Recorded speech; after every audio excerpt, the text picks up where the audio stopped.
Greetings.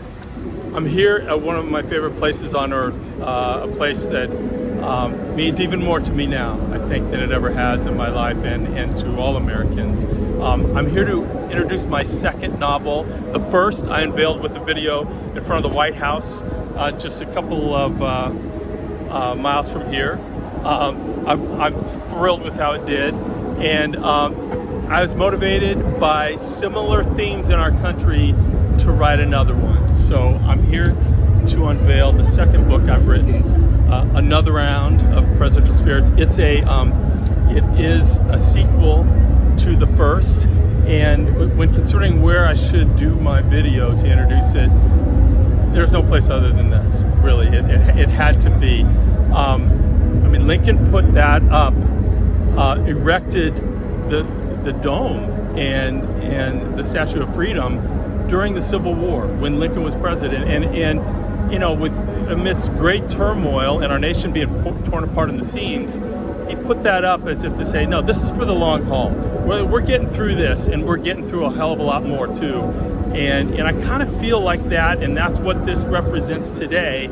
And so I thought no better place for me to unveil my second one than right here at this spot. You know, the first one it's like a political field of dreams. It's a president who can interact with all his predecessors in a saloon at night, and in addition to being just a really cool escape for him and a way to get some camaraderie, it ends up being something where he can, this is a moderate president trying to govern amidst our divisive political culture, and he found some solace and some wisdom in that group. This is a sequel to that. I loved writing every second of it. My gosh, and unfortunately, I think some of the themes, I mean, it's a fun novel, but it's also has some serious themes, not unlike the first one. And I regret to say that those themes are just as urgent as they were when I wrote the first one. The first one kind of wrote itself, the way we were being torn apart, the hate and the divisiveness and the tribalism. And I wanted, you know, well, what can I do? I thought, well, why don't I try writing a novel about it? I sat down to write it, got a great idea based on the concept of Midnight in Paris or Field of Dreams, two of my favorite novels, and it just kind of wrote itself. And so when the first one did well and the reaction of people was so wonderful, and so a lot of people asked for a sequel, and I thought, well, I'm not going to write a sequel unless I really have a compelling concept that picks up and is true to the first one, picks up right where it left off.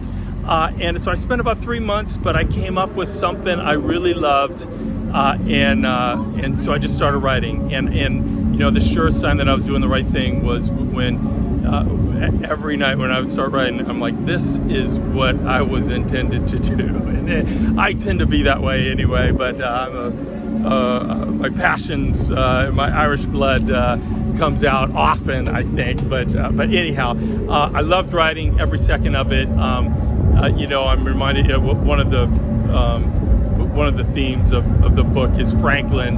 After he emerged from the Constitutional Convention, he was asked by a woman, hey, what kind of government have you and your comrades constructed for us? And he said, a republic, madam, if you can keep it.